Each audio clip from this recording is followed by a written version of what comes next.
May mga araw nagigising ka, pero pakiramdam mo, pagod ka na agad. Hindi dahil tamad ka, hindi dahil wala kang pangarap, kundi dahil nakakapagod talagang mabuhay. Paulit-ulit, trabaho, problema, bayarin, responsibilidad, at minsan, kahit anong sipag mo, parang wala pa rin nangyayari. Habang ang iba, parang ang bilis umasenso, ang bilis yumaman, ang bilis maging successful. At ikaw, nandito pa rin, lumalaban, tahimik, pagod. Pero alam mo ba, maraming tao ang sumusuko, hindi dahil mahina sila, kundi dahil pakiramdam nila mag-isa lang sila sa laban. Pero gusto kong malaman mo ito, hindi ka nag-iisa. Maraming tao ngayon ang umiiyak ng tahimik. Maraming tao ang hindi alam kung paano magsisimula ulit. At maraming tao ang nawawala na ng pag-asa. Pero minsan, ang kailangan lang natin ay isang paalala na hindi habang buhay ganito, na ang hirap hindi permanente at ang buhay may tamang panahon. Hindi lahat ng mabagal na bibigo.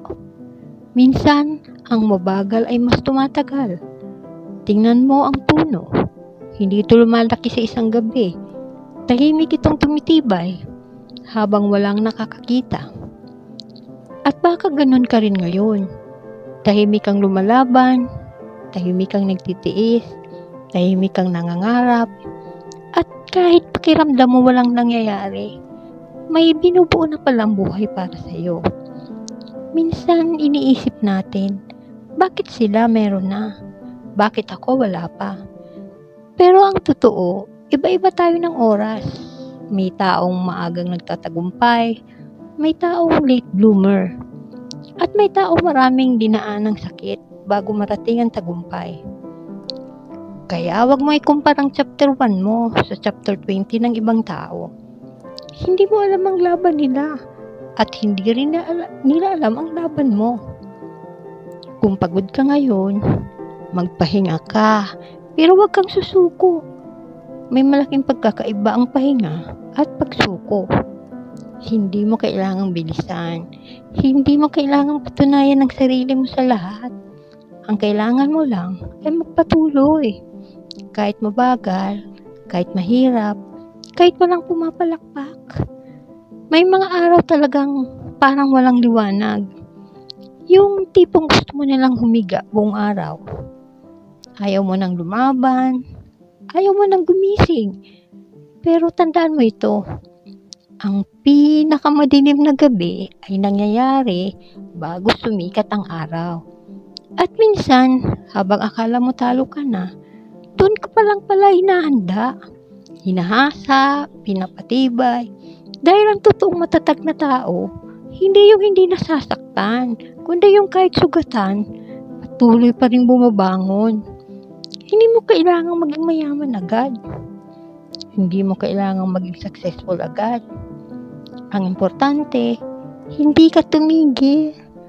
Dahil maraming tao ang matatalino, pero tumigil.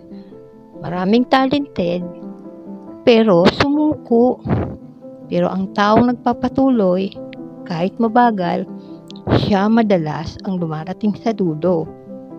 Kaya kung pagod ka ngayon, huminga ka, magpahinga ka, umiyak ka kung kailangan.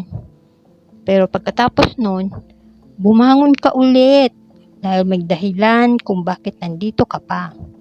May pangarap ka pang hindi naaabot, may buhay kang babaguhin, at may future kang hindi mo pa nakikita.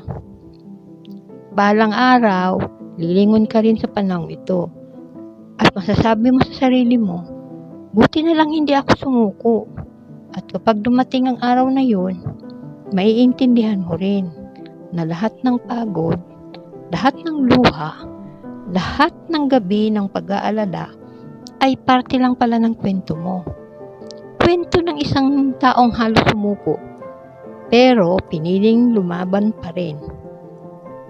Kung lumalaban ka pa rin hanggang ngayon, i-comment mo, hindi ako susuko. At huwag kalimutang mag-subscribe para sa mas marami pang motivational videos.